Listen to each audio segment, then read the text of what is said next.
On the 17th of February 2021, more than 5 journalists were beaten, sustained physical injuries, and their gadgets destroyed while they covered the National Inter-Platform President Robert Kyagulanyi Ssentamu, who had showed up to petition United Nations Human Rights Commission. On the 18th of February 2021, the Chief of Defense Forces, General David Muhoozi, came out and condemned, apologized and regretted the actions of security operatives against journalists and ordered for immediate action to be taken against individual security personnel.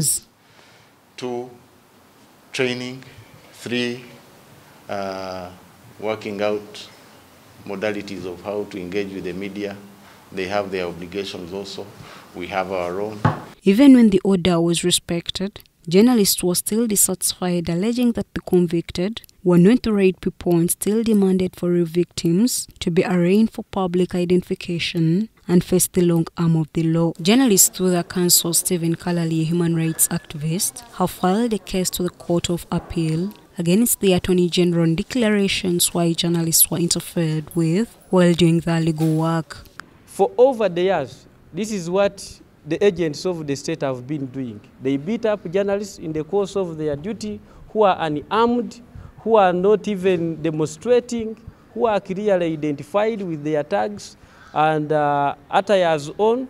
They disregard them, beat them up in a bid to frustrate them from doing their work. Kalali says they want justifications on the continued attacks on journalists by security organs. Kalali is also known to ruling out advocating for a permanent injunction to other security agents from interfering with the work of journalists. The request we want court to give us, one, is a declaration that all accredited journalists and the media at large have a right to practice journalism freely in Uganda without any interference. We want a permanent injunction to be issued by court against the state or Attorney General in regard to the aforementioned acts of the state agencies towards journalists so that they stop interfering with the works of journalists at large. Kalali says apologies can be a daily routine practice by security chiefs while leaving perpetrators of human rights atrocities at large. And all we see is apologies,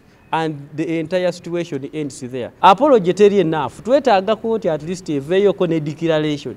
This is not the first time security operatives have been captured on camera, manhandling journalists and interfering with their work. The intention of the actions remain unclear and whose interests they are serving. On 20th August 2018, Reuters photojournalist James Sakena and 3 others were severely injured while covering demonstrations for the release of Robert Kyagulanyi Ssentamu in charge of unlawful possessing of firearms and ammunition.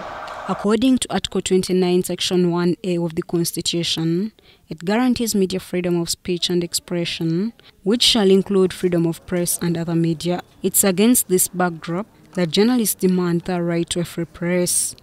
Shaidat Nassaku, UBC News.